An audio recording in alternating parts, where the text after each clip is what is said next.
Mayor Live. And I think things are progressing.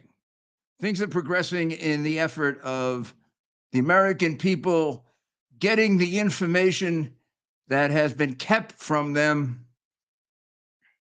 Some cases 4 years, some cases 5 years, some cases a year.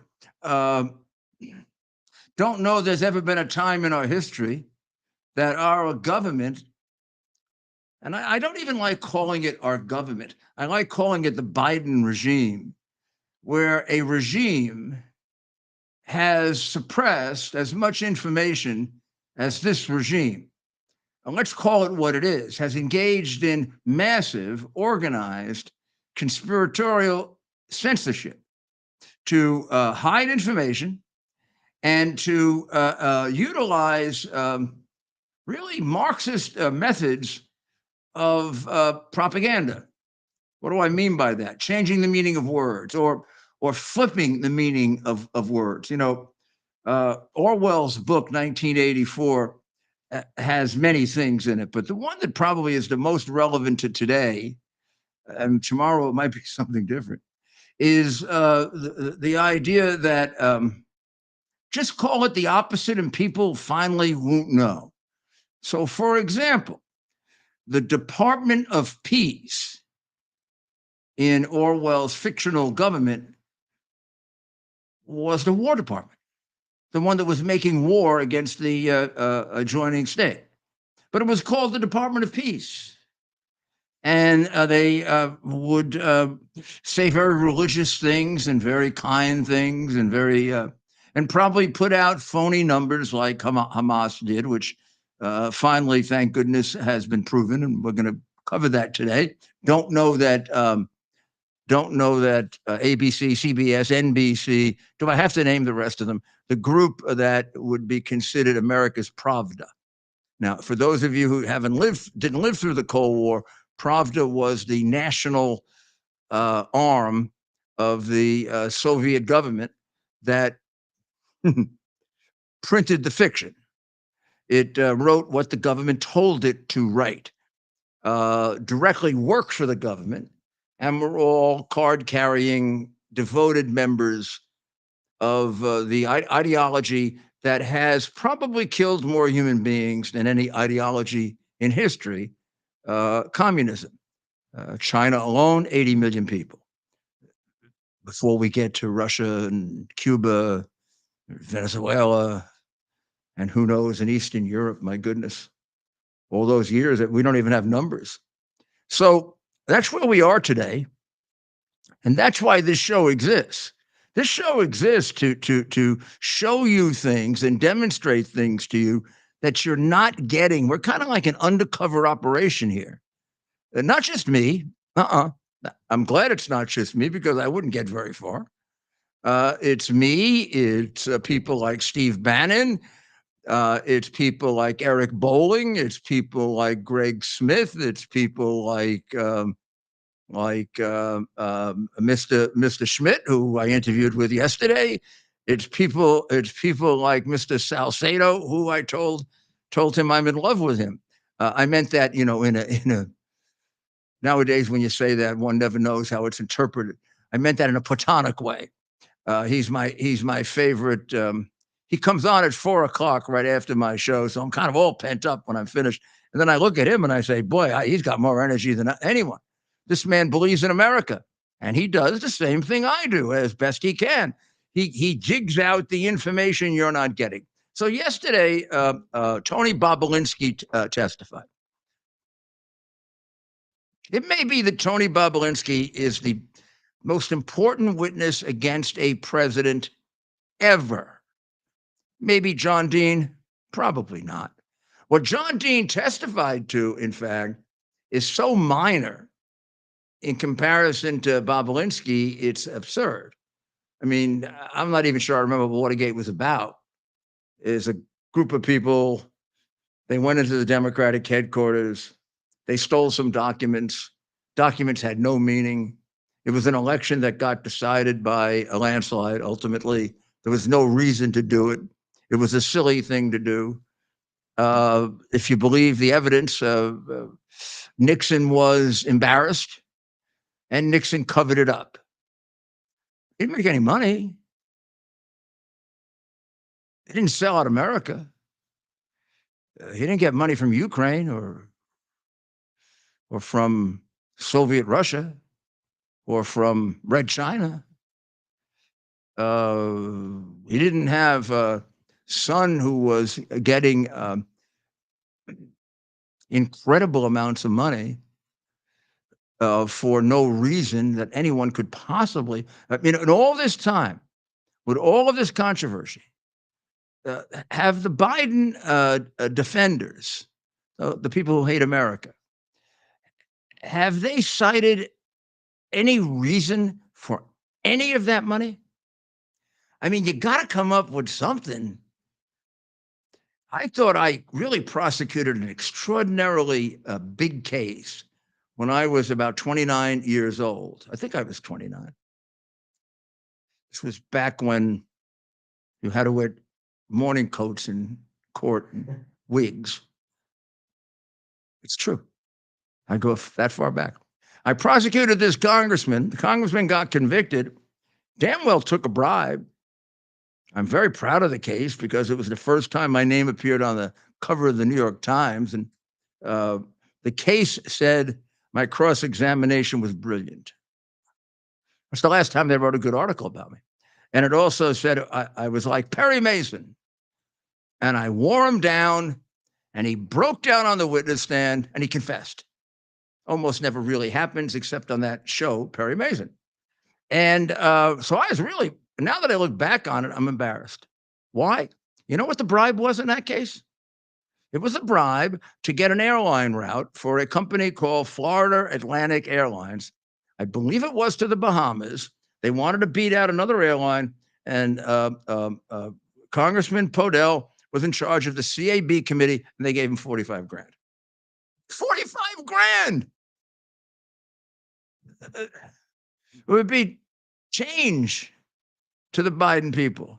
Just the mayor of Moscow's wife gave Hunter, this is absolutely 100% documented.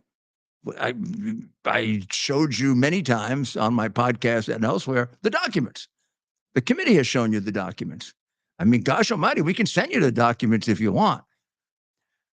The Biden company got $3.5 million from one of Putin's best friends. And that miserable liar who sits in the White House during the 2020 debate said that Trump was the one who got money from Russia, knowing that he got at least, and I'm going to tell you for sure, even though I can't prove this, but okay, you're trying to put me in jail anyway, put me in jail again. He got a lot more than 3.5 million. But 3.5 million and $45,000. And Biden was the vice president then. His son got 3.5 million from Putin's very, very close associate, who was the wife of the mayor of Moscow, who conspired with Putin to get her husband thrown out and subsequently became the richest woman in China and the single most important female oligarch. She is the only one of the oligarchs, and some of them have nothing compared to her, who hasn't been sanctioned by Biden. 5 times sanctions have been applied by Biden. 5 times. The 3 people in Russia who did business with the Bidens have not been on the list. Do I need more to prosecute bribery? If I did, I never would have convicted Fat Tony Salerno or Michael Milken or 2 Nazis who went off to death that they deserved. In other words, I'd be like a stupid, incompetent lawyer if I couldn't do that conviction. You don't even concentrate on that one very much because there actually are so many better cases than that. But that alone is enough to throw the bum out of the White House. Oh, by the way, and to put him where he belongs. Now, I am not a mean man. I'm not a cruel man, and I'm not a vindictive man. I do not think that Biden should be placed in general population in a federal prison. I would think there'd be a nice nursing home type facility for him. Oh, let's say at Lewisburg. Lewisburg is a nice prison. I'd even be willing to lend my expertise as a former head of the Bureau of Prisons to find a place that would be suitable for a former president that was the most crooked in our history. Now, it can't be like super fine, but we're not going to torture the guy. I mean, first of all, it wouldn't do any good. He wouldn't even know he's being tortured. So Bob Alinsky comes back again. Now, remember, Bob Alinsky came forward at a time of great moment for us. I had put out the hard drive with the help of Steve Bannon and with the assent, finally, after some pressure of the New York Post. And it had broken as a gigantic story. How could this man get elected? Look at all these allegations.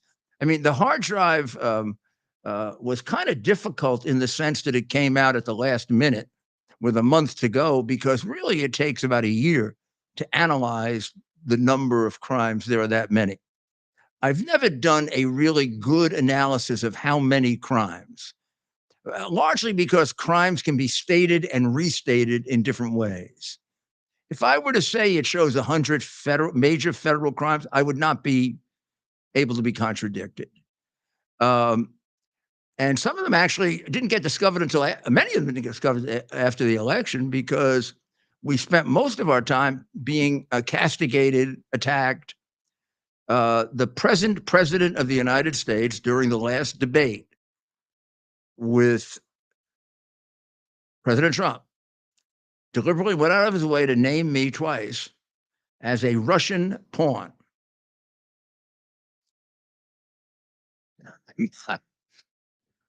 I don't know any Russians. I was in Russia. I was in Russia in 2004 or 5. They're probably going to open the investigation when I tell you that I met Putin twice. But you would have to assume that 18 years before I plotted this with him, because I never saw him again after that. But in any event, here's the worst part. When Biden said that, the FBI had the hard drive for almost a year, and they had verified it, meaning they had scientifically determined that it was Hunter Biden's hard drive. Yet they went ahead and helped to support the Biden administration fraud with 51 intelligence people, all of whom are traitors, that it was Russian disinformation, when they knew it wasn't, because it had already been dismissed as Russian disinformation by the Federal Bureau of Investigation. Now, let's make it worse. The head of the Federal Bureau of Investigation, knowing that, supported their allegation. And the Attorney General, Fat Bill Barr, sat back, probably with the hard drive under his big fat ass, and did nothing. Sorry I'm talking that way, but I want to give you the point. This man has a lot to answer for. He's got a lot to answer for. He's the Attorney General of the United States. He has in his possession for 7 months evidence of massive crimes by a man who's about to be president of the United States. And he hides them. He hides it. Not only that, he misleads us, personally misled me. I submitted all my evidence to them. I had no idea there was a hard drive that 100% proved everything I was saying, and went beyond that and proved other crimes. So the problem here is, had it been handled the way a government of laws is supposed to handle things, or the way I hope we handle things in most of our history, there was plenty of time to indict and convict this murderer who was in the White House before he got to the White House. This evidence started to come out in 2018 and 2019. By 2019, there was a racketeering case already. So Bob Belinsky yesterday laid out one case that I'm going to explain to you. There are so many, and it's really hard because I understand these cases are a bit complicated. But I want you to follow this with me. It relates to the oft repeated statement by Biden, which when you first heard it, if you didn't think he was lying, I would suggest you turn off the show now because you're going to have difficulty following it because you can be too dumb. So if you are smart enough to follow this, I mean, if you're smart enough to realize that when Joe Biden said, "I never talked to my son about his business or my brother or my brothers ever in 35 years," that he was lying, then I really suggest there's no hope for you. Do what you want. Nobody's going to be able to help you. Remedial education, maybe, if they have such a thing, would help. But the moment he said, I didn't know anything about my son's foreign businesses, or I mean, but Joe, you flew him all the way to China, just you and him, and you tell us that you're very close and you love him, and he's the smartest man you know. Gosh, you must really know dopey people. He's the smartest man you know. And you never asked him about, gee, why are you going to China? Like if somebody went to China, if you have an airplane, like Kerry and these guys, right? And somebody wants a trip and they're going to come to China with you and they're your son or your nephew, or don't you, hey, Jack, why are you going to China? I'm not saying nothing. I'm not saying nothing. How many hours is it on a private plane to China? I don't know. I did it once coming back from China, and we stopped in Anchorage, and I got back in time for the Super Bowl. I remember I left in the morning of the same day, but I got the benefit of getting an extra day back. It seemed to me it took a day to come back, like a whole day. And it wasn't a direct flight, but it was almost a direct flight because we went over Russia. Interesting. Went over Russia. We went over snow. Yeah. Snow. And then we almost went over the pole, and then let's bring this. Then we kind of fell down in Anchorage, and came. And I was there just with a partner of mine, and I mean, we talked about all kinds of things. We had to, or we would have gone stir crazy. So he never talked to him about his foreign dealings. He said, however, Mr. Bobolinsky testified that for 1 hour or two, I have to go back to the testimony yesterday. For 1 hour or two, he sat in the Beverly Hills Hotel with President, then former Vice President Biden. And for 1 hour or 2 hours, they discussed all the Chinese foreign business in great detail. And it was quite apparent that Joe he had already seen a contract in which it said 10% 2H for the big guy. And it was quite apparent that Joe was the guy who was going to get the 10%, that Joe was the big guy. He testified to that. Then he testified to the money that they were going to get. Then he testified to the money they got. Then he testified to the money that Joe got. And this was right before the election of 2020. And the FBI interviewed him once very quickly and said, we're going to come back to you to go over the details. To this day, he has not heard from the FBI. They just assume he's not telling the truth. Why? Why? The man is a retired Navy officer, believe captain, which is the equivalent of a colonel in the Army.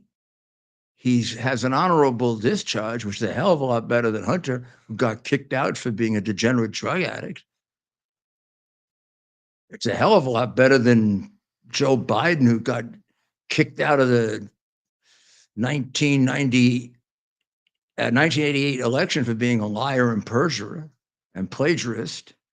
He just about got kicked out of law school for that too. I mean, he got his way back in. Another man, in other words, the man has a record of impeccable honesty, and Joe Biden has a record of being a psychotic liar. Hard for me to think of anything he ever said that was true. But in any event, Bob Alinsky is a witness. You just can't throw a witness aside. Oh, I don't like his testimony. I mean, suppose they said, I'm not going to take Sammy the Bull's testimony. I mean, Sammy the Bull killed all these people, and now he's saying he killed them with John Gotti, but I'm not going to take his testimony. What if you take his testimony and you weigh it with the other testimony? And by the way, isn't what Bob Alinsky is saying absolutely logical? The only conclusion you could come to with China giving them, the Biden family, $21 million in 4 years? For what? No one has yet answered the for what, except I'll tell you who's answered it. Bob Alinsky's answered it. And we have that answer, Andre. They got it for Joe Biden's influence. That's bribery. You see, when you pay someone money so that you can have a special relationship, influence from a United States senator, United States congressman, president, for time immemorial under English and American law, it's the crime of bribery. They did it so often, it's a racketeering crime. And so Bob Alinsky also testified that the meeting included Hunter and James. Joe's brother. James, Hunter's brother, and his original bag man. The bag man. Now, here's where you get into a very interesting juxtaposition where somebody's got to get prosecuted for perjury. You got to pick the Biden. So pick the Biden. That could be like a game. New board game. Pick the Biden liar, because he could be a different liar every week. It'd be like have endless. No, we probably could do a 4 or 5 season thing on this. It was Hunter in the kitchen with the knife, right? It'd be like Clue. Yeah, that kind of thing. Or who done it? Which one of the Chinese prostitutes was it? You know, that kind of thing. So in this case, Bob Alinsky says there was a meeting with Joe Biden. Hunter Biden says there was a meeting with Joe Biden. There are texts confirming the meeting with Joe Biden. That's on one side. On the other side, James Biden says there was no such meeting. It never took place.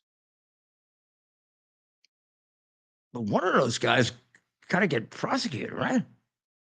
I don't know. It sounds to me like 3, 1. Sounds to me like James should have been arrested yesterday. Yeah. I know if James Biden were Eric Trump, he wouldn't have just been arrested yesterday. They'd have sent the FBI agents, who they now dress up as Gestapo troops with machine guns, to go arrest people who are protesting abortions. And they would show up at his house. They'd rip the door open. They'd frighten the living daylights out of his kids.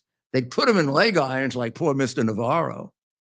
And they'd take him off, probably not even bothering to interview anyone to find out if it's true.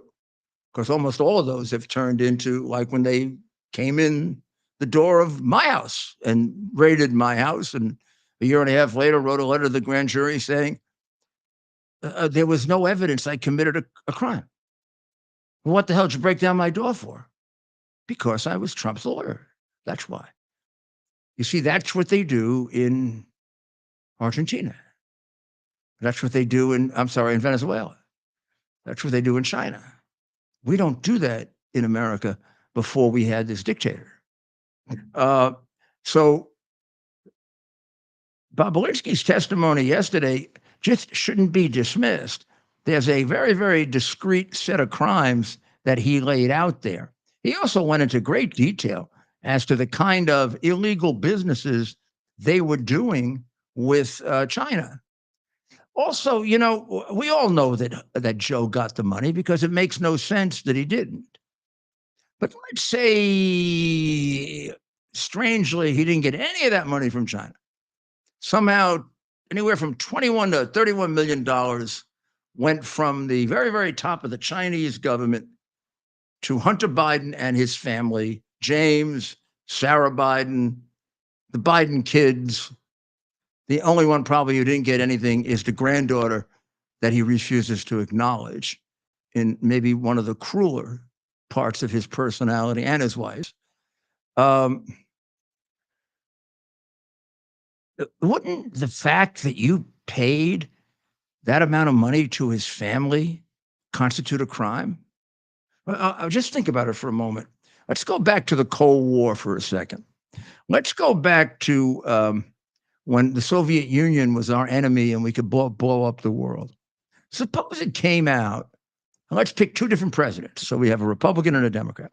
Suppose it came out that John Kennedy's family, not John Kennedy, but his family, the people closest to him, his brother Robert, who he was with every day. Or let's say, in the case of Ronald Reagan, his daughter got $21 million from Khrushchev or Gorbachev or the Russian intelligence organ, the Russian communist intelligence organizations. What do you think would have happened?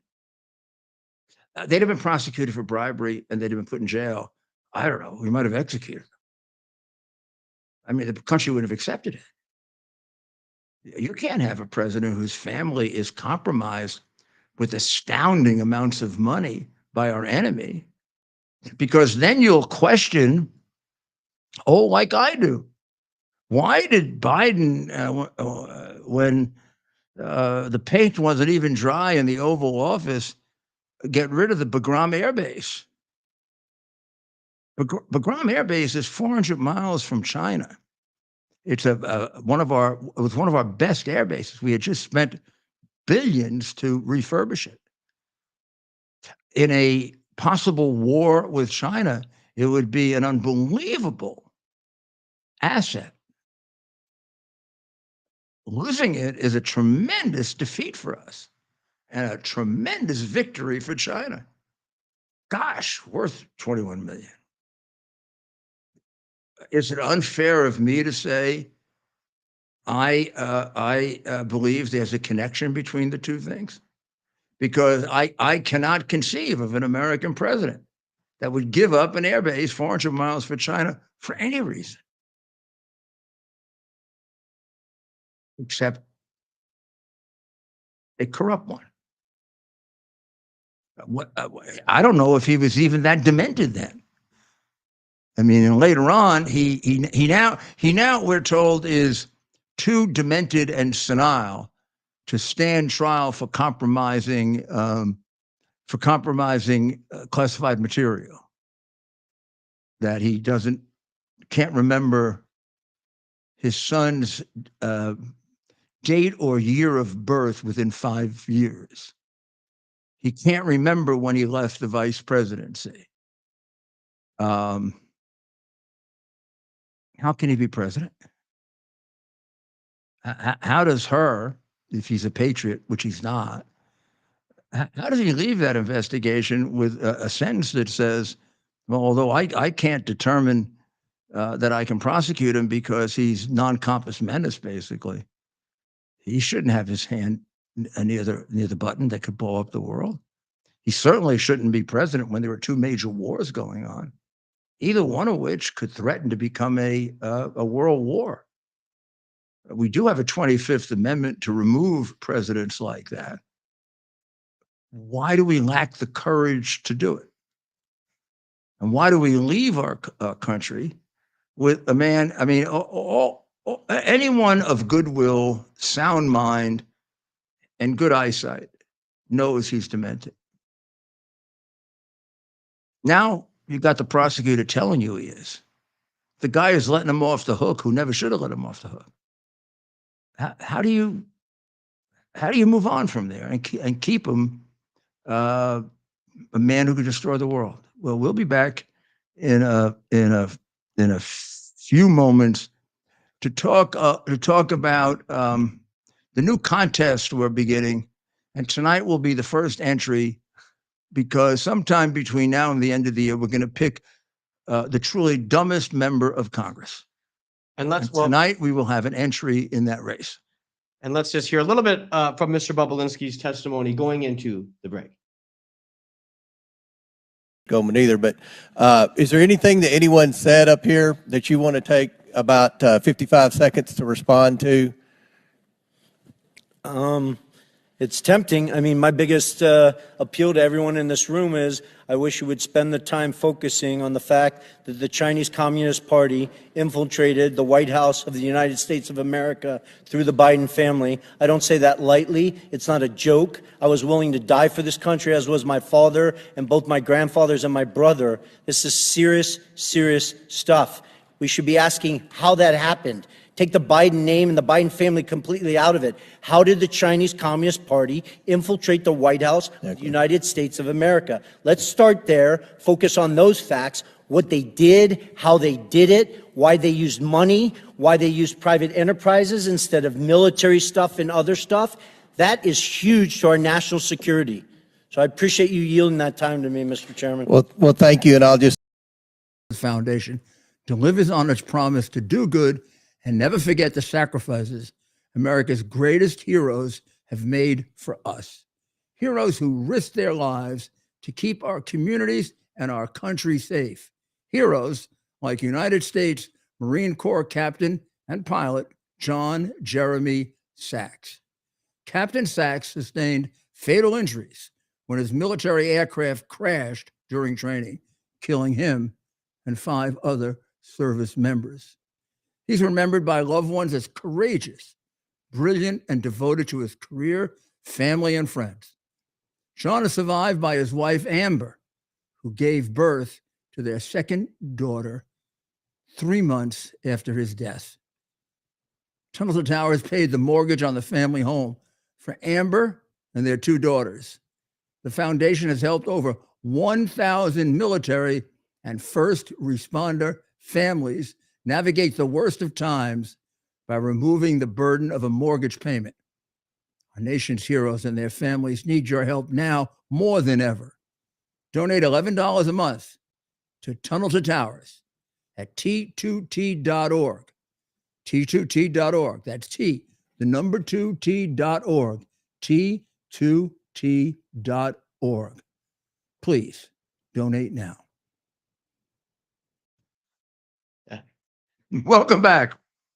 So you heard Bob Bobulinski, but what I'd like you to hear from Bob Bobulinski, if we can get it, I'd like you to hear his comments on Raskin, Goldman. Raskin. We'll tee those up, yeah. And then I'd like you to hear his comments on Congressman Ro Khanna, who could be one of the bigger phonies in Congress, who left him out to dry when he wanted to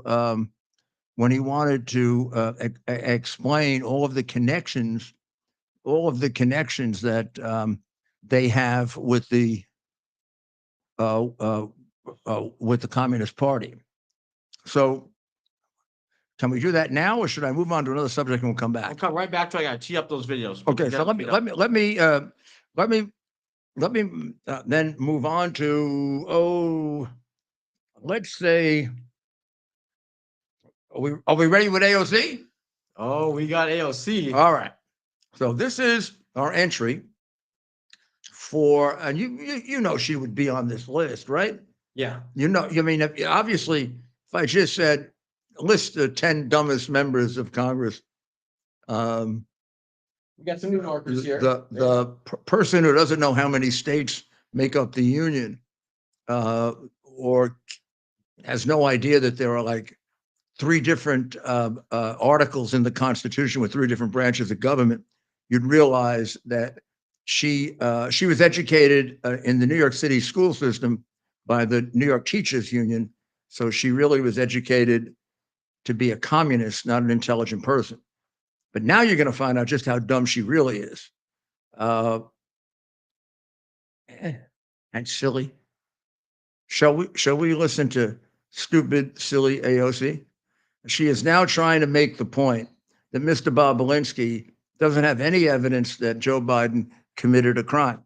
Now, Mr. Bobolinsky was a colonel, or rather a captain in the United States Navy, who did deeply secret intelligence work. Man of high intellect.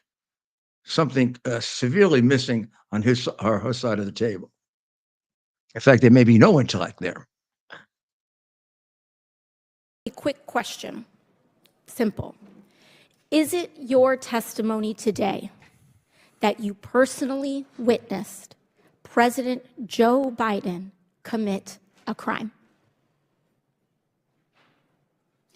I believe the fact that he was sitting with me while I was putting together a Did business you deal, witness the but- president commit a crime? Is it your testimony today? Yes. And what crime have you witnessed? How much time do I have to go through it? It is simple. You name the crime.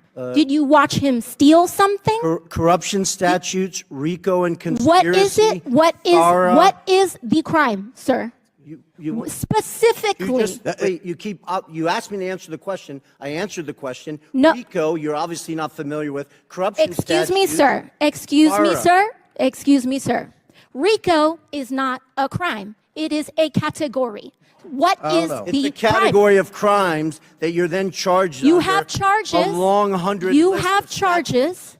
Sir, You want please me to name the exact statute Sir, under RICO? yes. Well, it's funny. In this committee room, everyone's not here. There's over One. Gosh, I hope she was a better waitress. I would like I'd like a hamburger with American cheese and bacon. And here comes the pancakes. I mean, first, Madam Representative, there's no such thing as categories of crime. You don't get convicted of a category of crime. If you do, you get released because it's not a crime. And there is a crime called RICO. I know it because I was one of the first ones to ever prosecute it, and I prosecuted many of them. You probably wouldn't know that because you have no knowledge of American history. But he's quite correct. RICO is a crime. It's 18 United States Code, Section 1962. As a member of Congress, that little number 18 should give you a hint that it's a crime, because that's where all the crimes are, under the book called 18 United States Code. So when you see 18, my goodness, if you see 18 on a document that comes to you, get worried because somebody's investigating you for a crime. Now, in addition to RICO, the first thing that he mentioned, corruption, the Foreign Corrupt Practices Act would apply to Joe and Hunter. And certainly the third one that he mentioned, Pfizer. I don't expect you to know Pfizer. You're too damn stupid. But Pfizer is the Foreign Agent Reporting Act, and it's the statute they convicted Manafort on. The RICO statute, gosh almighty, I put a lot of people in jail for 100 years for violating the RICO statute. It's not only a crime, it's a pretty damn serious crime. Fat Tony. Very few people wouldn't know that RICO wasn't a crime. I mean, you have to be like among the could I ask a question, Madam, whatever you are? AOC. Yeah. Can you read? No, seriously. Can you read? Doesn't mean you, because you went to a New York City school, you can read. Maybe half can read with the teachers union because they don't give you grades and they basically figure out how to get as much time off as possible. I mean, that's why the pandemic was a disaster here in New York and destroyed the education of our children, dropped us like 10, 20% with other countries. We're now down in the 20s and 30s in math and science, and we spend more money than any place in the world on our children, on our teachers. You think that money goes to the kids? Don't be naive. Remember, teachers' union is a very old union. It was started by Marxists. Remember, they want to take control of your kids right away. What do you think they want to do this early education for? You think early education is like for the benefit of the kids? Teachers' union hasn't done anything for the benefit of the kids in 50 years. When you see them doing something, do not ever think they're doing it for the benefit of the kids. Look for the real motive. The real motive is to get your kid away from you. The earlier, the better. They are following their master, Karl Marx, who recommendation accepted by Adolf Hitler and Joseph Stalin, that to really create a strong country, the state's got to get control of the kids at about 2 years old. And then they can do all the mutilation they want to do without your permission. They can decide the ones that are going to be involved in sex trafficking and the ones that are going to be artists and the ones that are going to be, but you've got nothing to say. Just like the Democratic Party doesn't want you to have anything to say. Like McAuliffe said, what was it, 2 years ago? Parents shouldn't have anything to do with education. What the hell do parents know about education? It's only their kids. They belong to us, the state. That's right. So quite a bit came out yesterday that was ignored by the Biden State media. controlled media, which is about 80% of it. What I'm saying, I should say, giving due credit, was covered beautifully by Newsmax, and as usual. So there are organizations I don't include in this. That's one of them.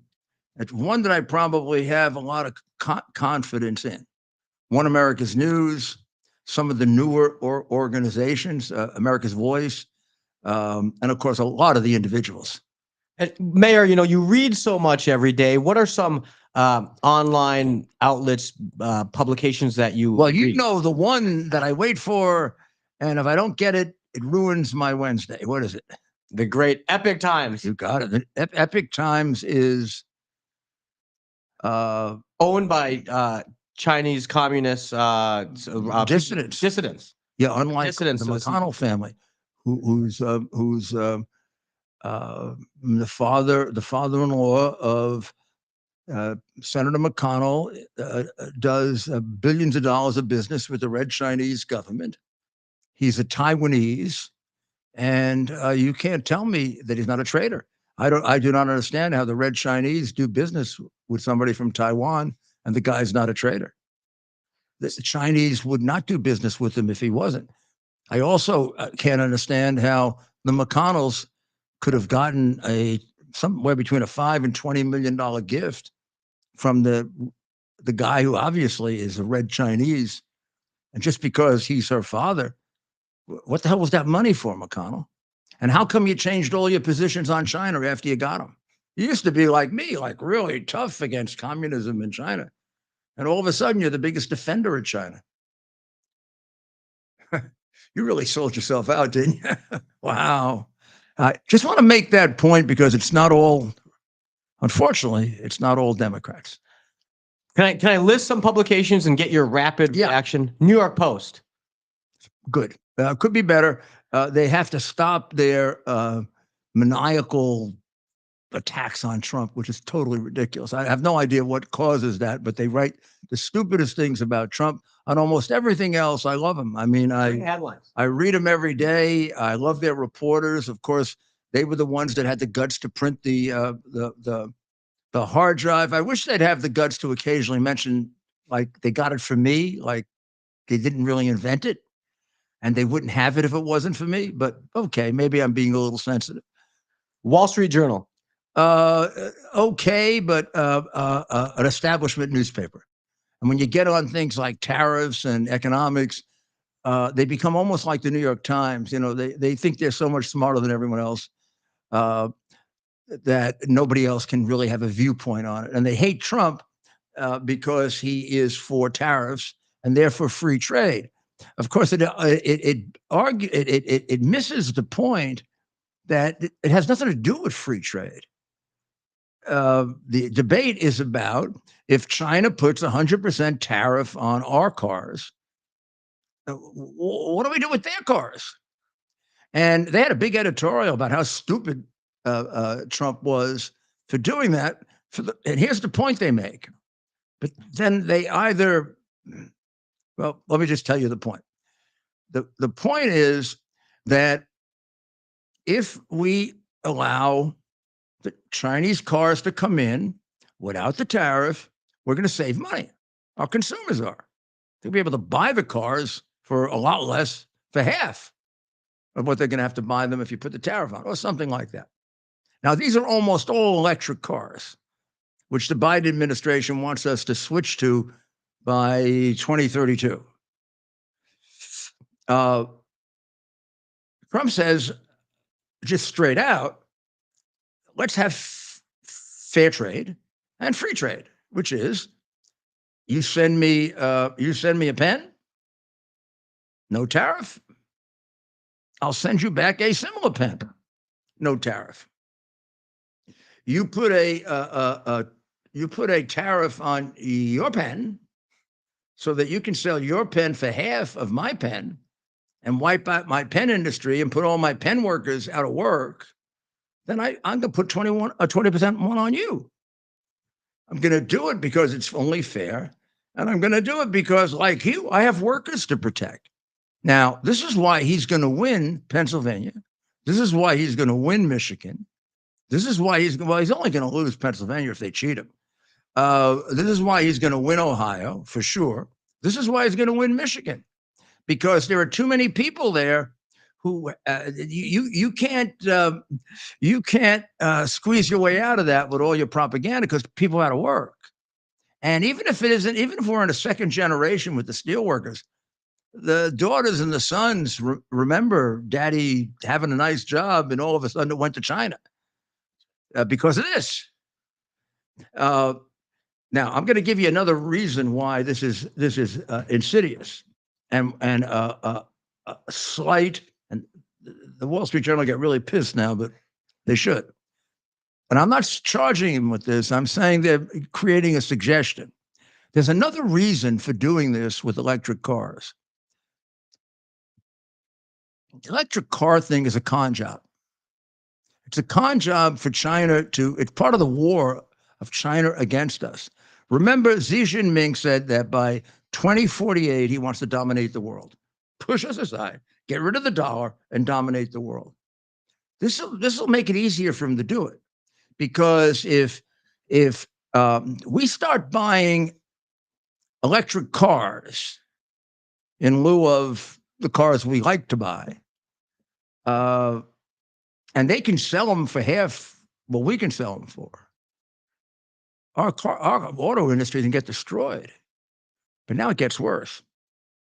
Everything that you need to support our auto industry is here in America. It's called oil. We got more oil than maybe anybody, including Saudi Arabia, if you didn't have a jackass in the White House, right? Trump turned over to Dodo, energy independent country. He changed it in 2 days. It's one of the reasons why your grocery bill is 23% higher than when Trump was in office. But all of the things that we need to support the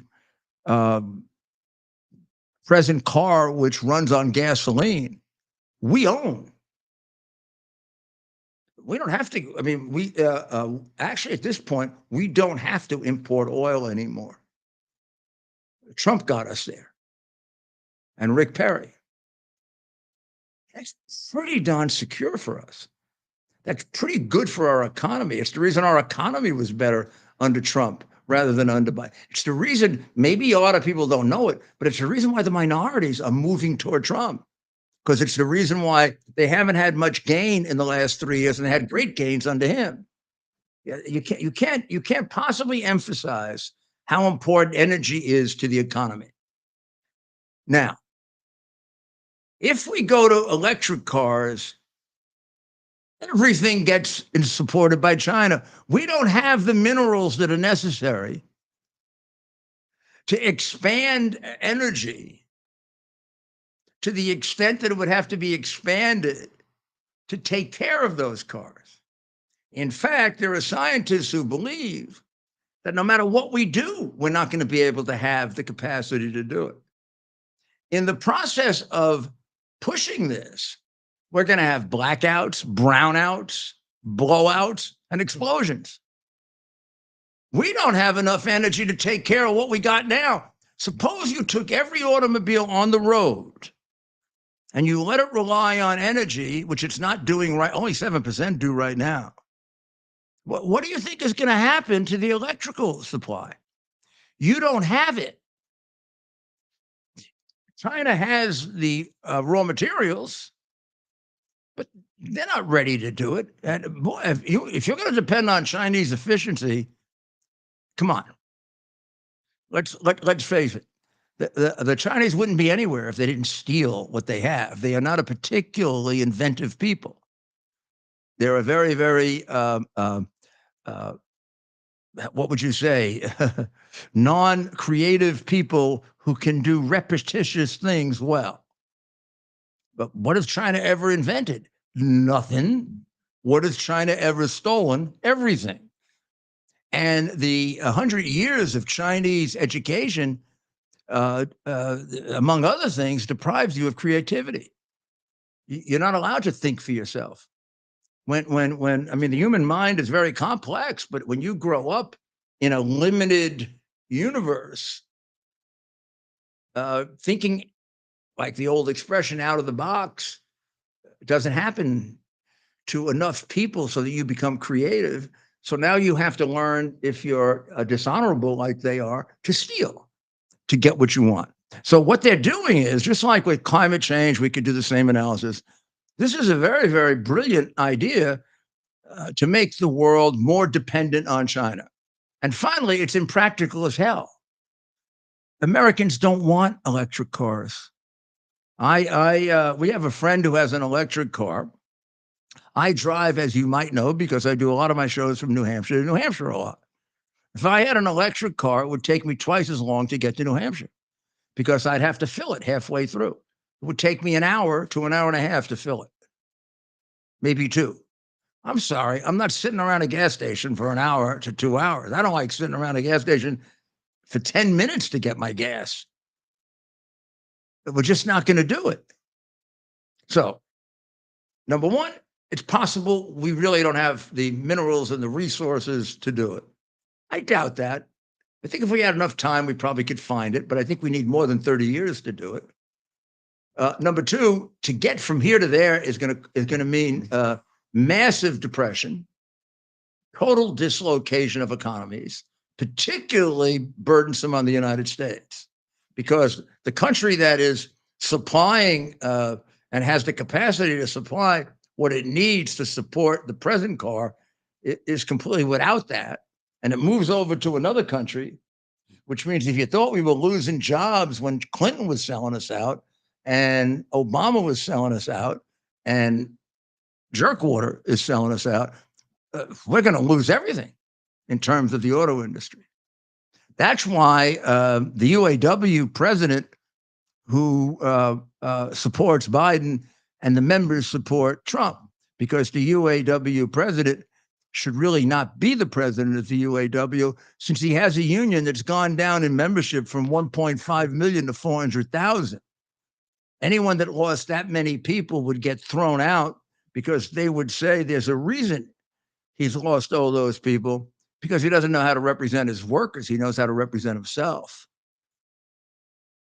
and he's buying into the Chinese situation, the Chinese growth. So when you look at Trump's positions, please don't buy into the fact that he doesn't know what he's doing or talking about. I know Donald Trump for 35 years. You got to just step back and say to yourself, what was this country like for 4 years under him?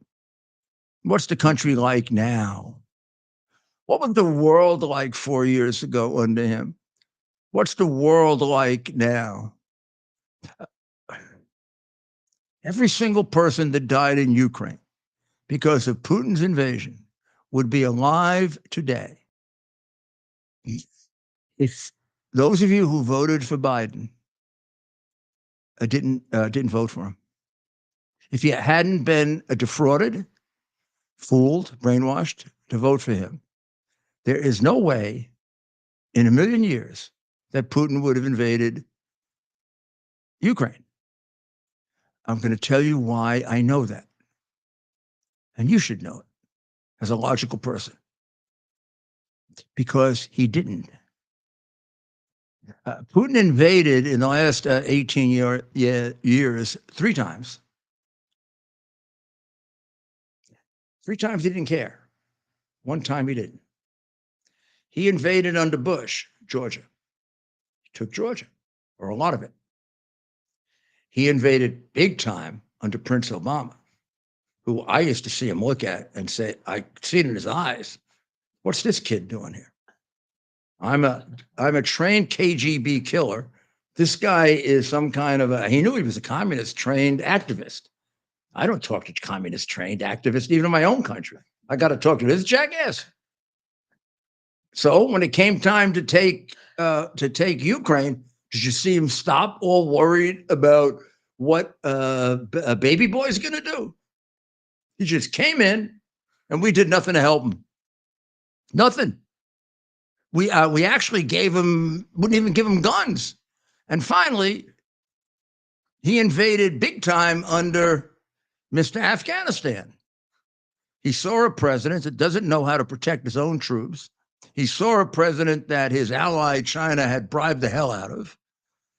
He had gotten a little bribe in too through the mayor of Moscow's wife. And then he saw a guy falling downstairs, going up airplanes, falling in front of his troops, saying to himself, this can't be true. This guy's not president. If I don't invade, I'm an idiot. if I don't invade, my people will throw me out. I mean, if I'm serious about wanting to get Ukraine back, I'll never get these kinds of cards dealt to me. I mean, even if I don't get Trump, I'm going to get like a normal human being who's going to stop me. So he said, I'm going to take advantage of Dodo Bird, and he did. Now, what's going on right now, you should know, is that kind of thinking is going on in the mind of Xi Jinping over Taiwan. And I'm going to say something, that I believe, because I always believe in telling you the truth, whether it's politically helpful or not. I do not think he will invade China. For a while, I thought so. For a while, I thought he couldn't give up the opportunity of having such a weak president and take the risk of getting such a strong president. China invading Taiwan. Yeah. You don't think Here's why. Yeah. They're not ready. For all their bluster, they're not ready. It isn't that they aren't getting ready, and getting ready in a way that's even more dangerous. They're being very careful. They don't want to make the mistake Japan made. They don't want to make the mistake Russia made. They want to make sure if they invade, they can get it done in a week, like that. To do that, they need to take out our Pacific Fleet, the way Japan tried to do and failed. Right now, they have a bigger Navy than we do. Please note that. There's a reason for them having a bigger Navy than we do. And remember, they've got a bigger Navy than we do that's even bigger than a bigger Navy than we do, because we have to patrol 2 oceans, 1 for them. So that kind of doubles their resources. Here's what they don't have. They don't have a Navy that's as proficient as ours. They don't have a Navy that is as scientifically advanced. They're not sure how far behind they are on that. They're pretty sure because they have an excellent spying operation that Biden has increased, but they're not sure. And he wants more time. He wants more time to build subsonic missiles. He wants more time so that when he strikes, he can take us out in the Pacific, figuring that by the time we get there from the Atlantic, it's not going to do much good. He doesn't want to take any risks with this. He's not Putin. So here's his thinking, I believe. Let's hope that Biden gets reelected. Putin's already endorsed him, but probably that doesn't help. They're going to probably stay out of it, but like they did in 2020, they're going to help Biden. And they're going to, I mean, they're long-term people. They're going to play two games. Game number one is if we get Biden, maybe in 4 years, we will be ready. And not only that, if we get Biden, they're finished. Then they'll go get Newsom and some other sissy boy or girl or somebody that we can walk all over. And if we get Trump, we'll outlast him. He's only got 4 years. We'll play with him. We'll put our head down, do nothing for a while. We won't invade. Putin won't invade. Putin will come up with some reasonable deal in Ukraine, knowing that in 4 years, or believing that in 4 years, that the inevitable thrust of the United States is to become a one world country, dominated by people like Soros, Klaus Schwab, Prince Obama, and basically people who are people call them hidden Marxists. They ain't so hidden. So I think they're going to do a long termer, and I don't think they're as worried about Trump as a lot of us think, because they're thinking long term, and they may be wrong that we're going to go in that direction. I mean, what they may be discounting is the fact that Trump could have the capacity to really stop this and move it in the other direction if he can find people to succeed him. But I think they don't think he can. So, Mayor, you've been to Russia. You've been to China. I heard it was either Lex Friedman, maybe Tucker Carlson, made this point. I want your reaction to see what you think. Not necessarily as a whole, but at the top, the Chinese communists controlling things are smarter than those in power in Russia. Is that too much of a generalization? What's your reaction to something like that? Generalization, At the top, we're not talking about the leadership. Sometimes the top changes.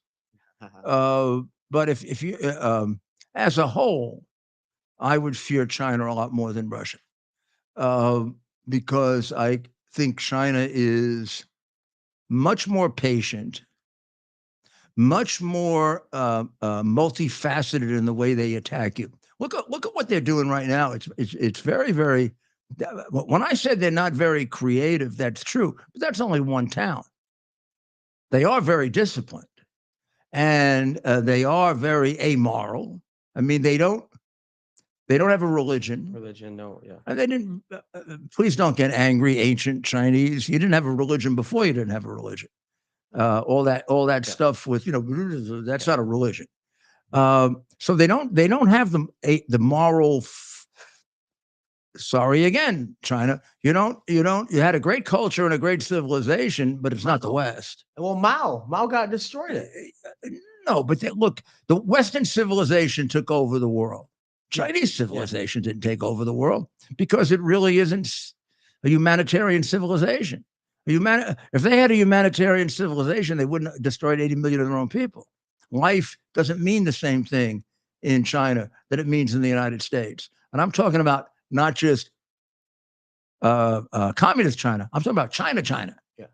So, yeah, they're a very dangerous. They're a very, very dangerous adversary, and I think they're more dangerous than Russia. I think Russia is more practical. I also think Russia hasn't been as dominated as China. So I think there's more, you could see it when the Cold War ended. I think there are more people in Russia that would accept Western values. And let's face it, Russia is half Western, to start off with. Yeah. I mean, Russia splits between Europe and Asia, and you go back to Peter the Great. Then Peter the Great wanted them to be a Western country. So there's a tension in Russia that doesn't exist in China. Did we hurt ourselves? I mean, before Nixon, we didn't even recognize China. It almost seems like. I mean, Yeah, I don't think Did we we hurt hurt- ourselves. I think we did what we always do. We went too far. Nothing wrong with opening up relations with China. Then all of a sudden, 10 years later, trusting them as if they were like legitimate people was ridiculous. They're murderers. It's like when we watched the people of San Francisco cheering for Xi Jinping. Yeah. And you see these Chinese, they're almost all Chinese, right? And they're carrying mostly the Chinese flag, not the American flag. He looked like a conquering hero returning to a Chinese city, not an American city. Nuts. I mean, That was nuts. now here's what's missing. These Chinese people are applauding somebody who killed more of their people than anybody in the world. He's murdered more Chinese than anyone in the world. I wouldn't be surprised if some substantial number of those people have relatives that he's killed. And if he didn't do it, Mao did it. And if Mao didn't do it, Xi Jinping did it. And if he hasn't killed one of their relatives now, he will pretty soon. So what the hell are we doing celebrating him? I mean, let him come to America, put him in a little house and go talk to him. But when did we ever give a hero's welcome to the leader of a Chinese country, except under a president who I believe, well, he isn't a communist, but his administration is, he doesn't know what he is. He doesn't. He's not. If you told him he was a communist, he'd say yes. If you told him he was a capitalist, he'd say yes. The only thing he really knows is that we're systemically racist, largely because he looks into his own soul and he's racist. So he figures you are. We'll take a short break and we'll be right back. And is that going to be time for my fix? That's right. Good. The new year, we're having the biggest sale ever on overstock clearance and brand new products. For example, save 60% on our Goose Down comforters, the best comforters ever. They go perfectly with our MyPillow bed sheets and duvet covers. Save 25% on our brand new kitchen towels. They're made with the same technology as our famous My Towels. Our initial quantities are extremely low, so get them now before they go. Our seasonal flannel sheets are finally in. You save up to 50% and they sell out fast every year, so order now. They're truly the best flannel sheets you'll ever sleep on. Or save up to 80% on all our clearance items. And this is where it gets even better. For a limited time, your entire order ships absolutely free. So go to mypillow.com or call the number on your screen. Use that promo code to get deep discounts on all MyPillow products. And for a limited time, your order ships absolutely free. Oh, well, Mayor, we got a question for you. Oh, yeah. Repeat the question. Come on. Oh, I was saying, Mayor, out of all the, actually everyone beating down on you, there's a whole group doing it. It's very tough getting all that negative feedback all the time, and it must be very difficult. How do you wake up every day with that enthusiasm and a smile and a fight in your eyes? This has not been arranged. No. See these? This is vegetables. Pretty little thing too, right? I use this as a Christmas decoration. I put a whole, Balance of nature. I hung it on my tree. That's balance of nature. Those are the veggies. So this gives you your required supply of vegetables and fruits. Remember, many of the things that you get in supplements are from fruits and vegetables. And it really is a result of not having enough fruits and vegetables. So Dr. Howard came up with these condensed fruits and vegetables that give you everything that you need. And it really, really helps you in terms of energy, particularly that tremendous amount of extra energy. I take 4 pills like this at night during the show with my, hopefully my Legions fellow Balance of Nature Legion. And then I take 4 in the morning when I wake up. 2 of each, right? Last night I did it with no water, which was very bad. So that's Balance of Nature. Visit balanceofnature.com. Be sure to use that promo code Rudy, RUDY, for 35% off. I can't name any things where you get 35% off, and you get that discount because of your support for this man, America's mayor. And so by using that promo code, you're not only doing yourself a favor, your body, your mind, And if you have a little baby, you're supporting the show. like my little Grace, when she was here, she did a few times on television, right? Yeah. They're going to love the rattle. Remember when little Grace? Yeah. That was, by the way, that was our best night of selling these. We sold more bottles that night than any my other night. little And that's a fact. 2-year and 3-month granddaughter right here, and she went, balance Sold like nature. hotcakes. They're just flying off. Balance of nature. That's right. Of nature. Balance of nature. Promo code pop. That's I hope you're promo not code putting down Rudy. pop. Yeah. I'm not getting any credit for it. RUDY. Use that Let promo code. Dr. Howard know that I'm pop. All right, That's right. just in case. And big patriots, Dr. Howard, the whole team over at Balance of Yeah, Nature. you got to know America that first. these guys contribute to all patriotic causes, and they are capital letter anti-woke. So we will not advertise for anybody that isn't, by the way. we've got a very busy a couple of quick items that might be kept out. There's been a definitive report done that the Palestinian casualty numbers are bullshit. Okay. They're phony. They're wrong. There's been an analysis done by an independent group, actually from Pakistan as well as other places. And what they actually look at, they have actual, but then they did an outside mathematical analysis, and they said it's ridiculous. They report the same number of people dead every day. Can't be the same exact same number of people die every day. And then they say 70% are women and children. And just looking around at the observations that are made of the bodies, and most of them are men. So all the video that they have of dead bodies, so they think they probably have more videos of dead bodies that get men over 30%, like maybe at 50. And they're claiming that 70% are women and children. And of course, there is another fallacy that they didn't bring out, which is absolutely true. They killed a lot of these people themselves. Of course, a vast majority. Well, I don't know about that. I don't know. Well, you could say, if you look at October, I mean, the whole reason for this whole thing. Well, yeah. But I'm talking about the fact that they put their children and their women in the line of fire. Nobody else does that. We don't do that if we're in war, God forbid. The Israelis don't do that. The Israelis don't line up a kibbutz and put the women and the kids in front and all the men go hide in the back. Crazy. So they're going to have, they are going to have more men and women and children killed, rather, because they put them out front to get killed. Now, with all of that, the statistics, even accepting their statistics, are less than the civilians that we killed in Afghanistan, Iraq, and Vietnam, percentage-wise. And we are not an army that seeks out civilians to kill. But Israel, because of the pressure, goes out of its way not to. So when our friend Sid Rosenberg could complain when the president said 30,000 are dead, and he yelled out, "Where'd you get those numbers?" Says who?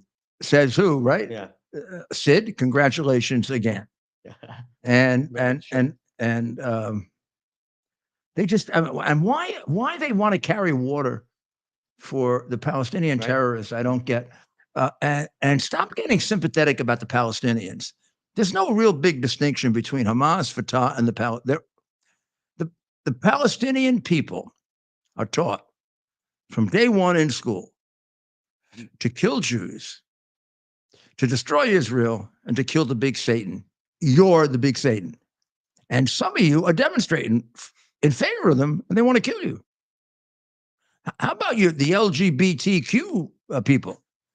You go over there, they'll throw you off the roof. And you're demonstrating for them. only can come from the fact that you probably went to Harvard and got a terrible education. You should ask for your money back. They haven't been educating people on things like history, philosophy, critical thinking for 30 years. Somebody said that the history of Harvard for the last 30 years is they no longer teach you they no longer teach you how to think. They tell you what to think. I think that's a very, very good. I think that's a very good. I think that's a very good example. So, how about some questions? Some questions. I'll give you good news. Okay. Ireland, where we think, very Catholic, Ireland over the last 20 years has changed a lot and become very liberal.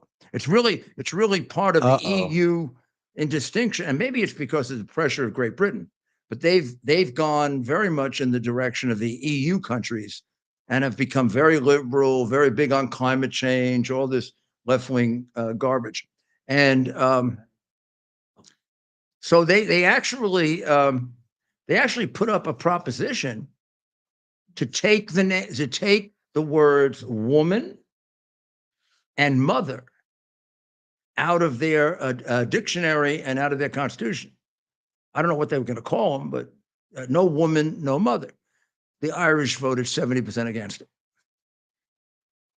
That's good. Which indicates that 70% of the Irish are more intelligent than Justice Ketanji Brown, who cannot define woman. And What's a woman? I can't answer that. I don't know. We have a few questions from our very live I don't know. audience, and I thank everybody for being here. Oh, good crowd. We're gonna start with our friend. You can choose to identify yourself or remain anonymous. You have a great question. Where do you come down on whether they should sell TikTok? So the question is, Wow. on TikTok, where does the mayor come down Wow. on TikTok? Starting with the Man, oh man. I gotta, yeah. I'm not sure.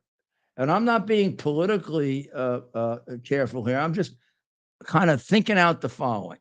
So I think TikTok is extraordinarily dangerous. I agree.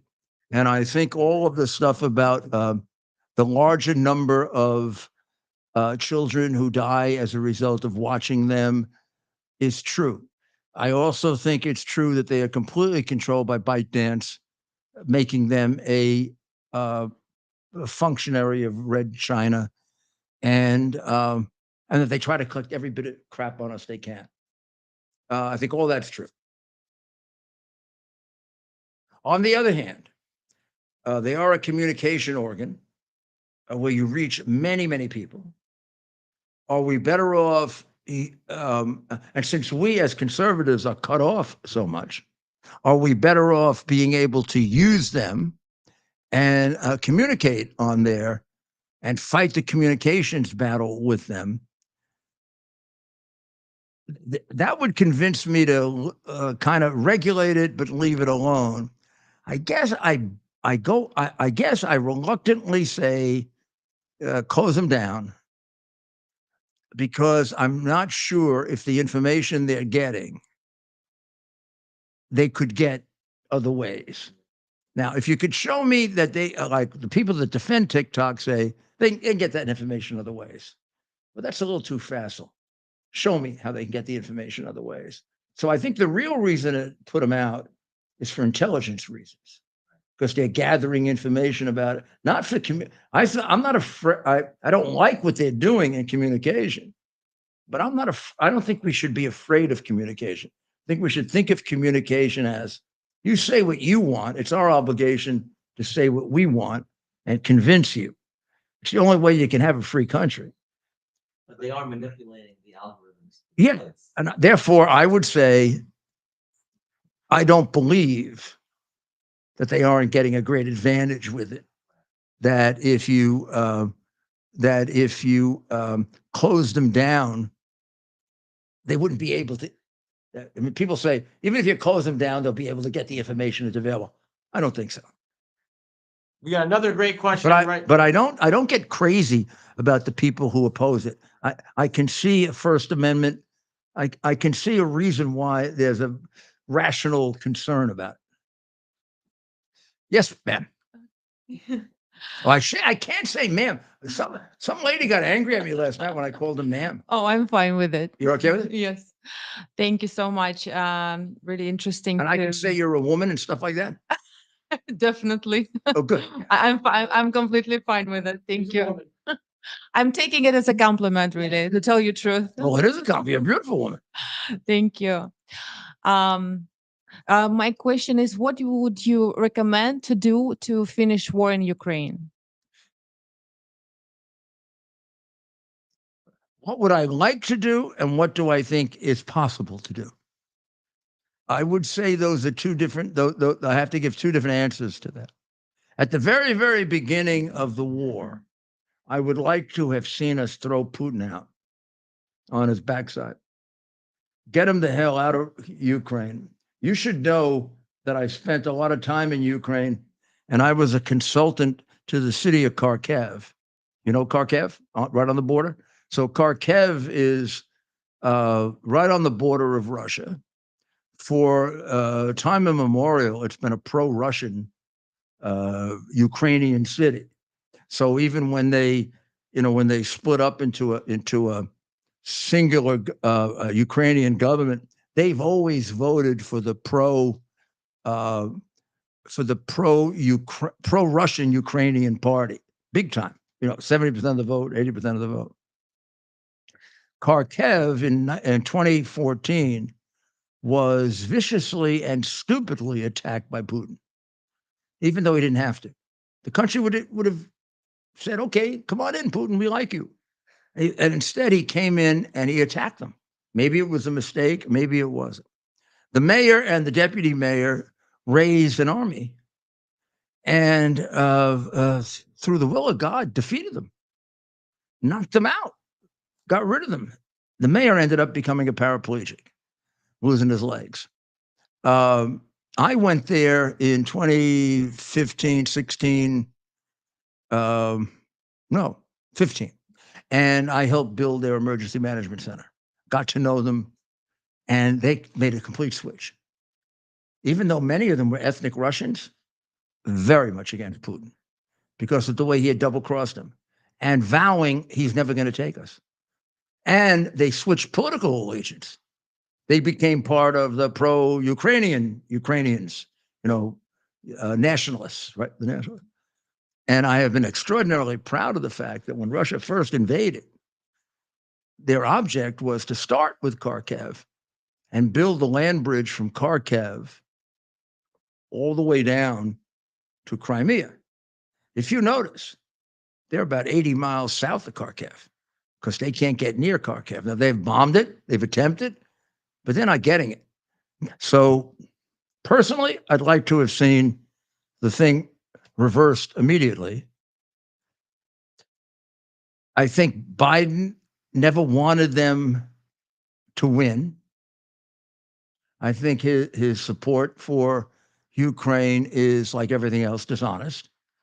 I think he likes the idea of lots of money going to Ukraine and would love to continue this because it is a perfect opportunity for him and the people he's been stealing with for 15 years to steal money. I do not believe that any more than 50% of that money got to helping Ukraine. I am sure that the Ukrainian oligarchs took half of the 120 billion that we sent to them. I also believe that they took the arms and sold them. Right now, I've forgotten the number, but I think there's about 20 billion in completely untraceable arms that we sent to them. We don't know what happened to them. I know what happened to them. You don't have to tell me what happened to them. They were sold. You can't help the Ukrainian people if the Ukrainian oligarchs won't help the Ukrainian people. And there's no way in the world that the president of Ukraine has control of them because they have control of him. He is a creature of Kolomoisky, who owned Privat Bank, which is the major money laundering bank. He could be one of the 3 or 4 most important criminals in Ukraine. And Kolomoisky right now, if he was sitting here, could identify all of Joe Biden's offshore bank accounts. probably also McConnell's, probably Obama's, probably a couple of the kids of Romney. And he could also tell you all about the bribes that Poroshenko got. So when they fixed the case against, now we go to a different figure, Zlochevsky, who owned Burisma.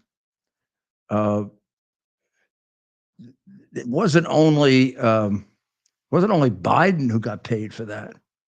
The president of the Ukraine got a fortune for doing that because he's the one who did it. I mean, he got $100 million. Zelensky knows that, has it over him. Anybody that operates that way is a thoroughly dishonest man. So I'm not in love with Zelensky either. I mean, I know and here's the strangest thing, and I've gotten to know Ukraine really well. Some of these oligarchs can be tremendously patriotic. I mean, they'll go fight to the death against the Russians, but they'll also steal money from their people.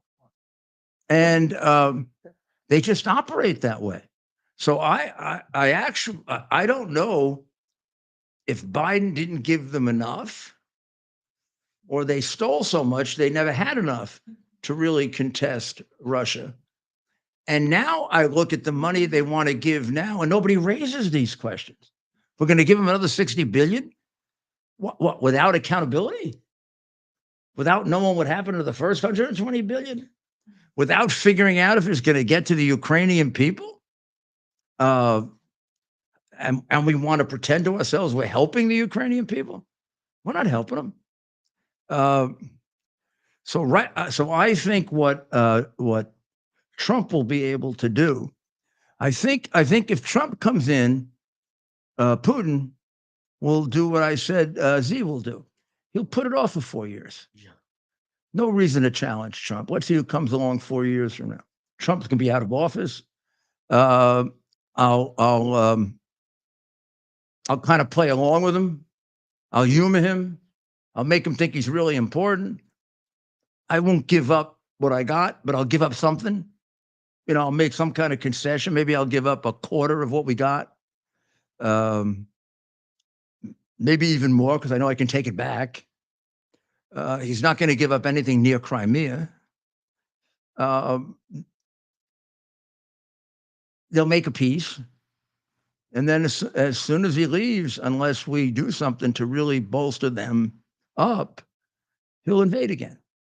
And I think what Trump has to do a rebuilding of our army the way Reagan did. There are Russian people that are friends of mine who, lived through communism there, who are scholars and something. They'll say, the real thing that Reagan did is he spent the Soviet Union into oblivion. He used the power of the American economy to crush Russia. And they had to ultimately concede. That's what he has to do. He has to build a military that is so strong that it's pointless. It's pointless to contest with us. It's unfortunate, but both adversaries are murderers, Putin, Z. And the only way you can deal with murderers is through strength. And Biden deals with them through incredible weakness. Wow. Wow, what a great in-depth answer, Mayor. We're well into soccer time, but I think we have time for one more question one more score before we sign off for the evening. Hi, Mr. Mayor. Knowing what we know about the teachers union and you ran New York City, and you know how how the education system is so terrible in inner cities and across the United States. The reading and math, results. Is it ever possible, even under Trump or anybody, to fix this problem? Mm-hmm. Yeah, it is. Probably the most difficult to fix. Probably the longest one. Like when we're talking about fixing the military, you could start a program on day one. It'll take 6 years, but it'll happen. We've done that before. You can fix the border a lot quicker than you think. And you might even be able to turn crime around pretty quick. The education one can be hard because they did it over 30 or 40 years. They are deeply infiltrated. But there is a big movement that I think is ready to take off, and that is the choice movement, where we say parents should choose the education of the children. Now, that's been doing well for about 20 years. And I think one of the reasons why the Marxists started to go after parents is because they want to put doubt in people's minds that parents should be making the educational choices for their children. Because when I worked on choice, which I did when I was mayor, I used to say, who is better to figure out the right education for the child, the parent or the teacher?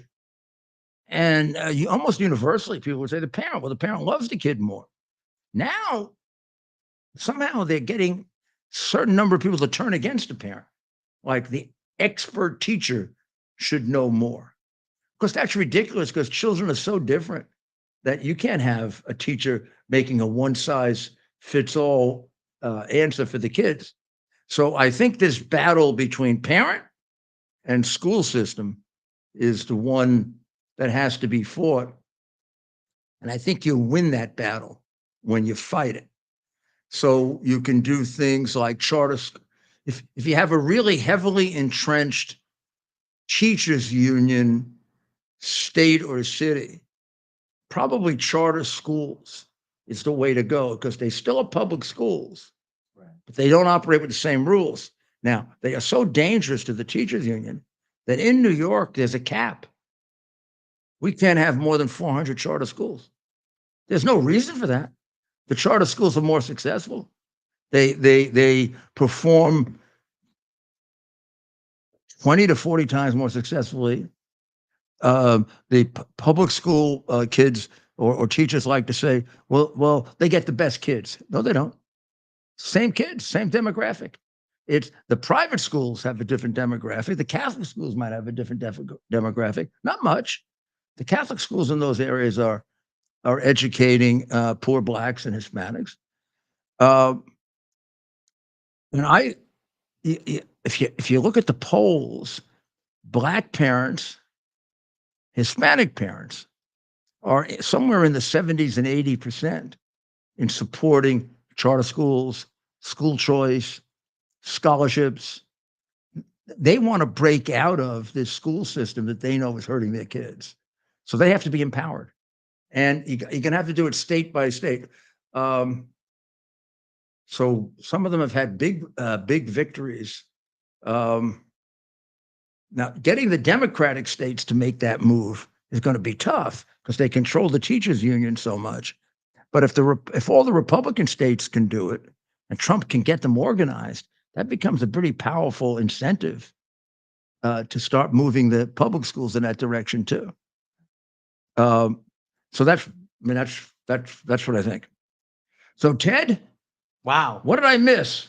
What did I miss? We call it the fastest hour on the No, you know what I missed? I missed all the shoplifting going on in New York. a lot of shoplifting, billions of dollars in losses. And our friend John Castamatidis' answer to it, which is fabulous. About as simple as it can be. What do you do about shoplifting? Arrest them. Don't let them do it. I've seen right on the Avenue of the Americas. What is that? 6th Avenue. I've seen in front of police officers, someone at some fancy bakery there, grab something, run out the door, past 10 cops. They'll stand there and watch the guy. And then the worker at the restaurant runs out after the guy, and he's yelling at the cops to help him. And they're just like, and then you get that dope AOC saying they're doing it because they're starving. I'm sorry, they're not stealing televisions because they're starving. Yeah, right. You can't eat a television. Or gourmet ice cream, right? Oh, you know what they do with the ice? They lock it up. They got a whole thing where they steal the ice cream and then they get it to a bodega right away so it doesn't melt, and they sell it in the bodega. Secondhand ice cream, black market. And these are migrants. These are the people Biden let in, the criminals he let in. Wow. Well, what a great, wow. What Thank you. Thank you very, very much for coming. I appreciate it. And thank you for listening. We had a great night. We're going to be back. We're going to be back. We're going to be back tomorrow at 3 on WABCRadio.com. And we're going to be back here on X Yeah. or on YouTube Yeah. or on Facebook. and now on Instagram. We're on the gram.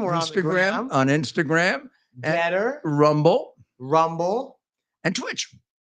which is a gaming platform. We've been there, but we haven't mastered it yet. And then, of course, our friends at QUX. And a shout out to Newsmax.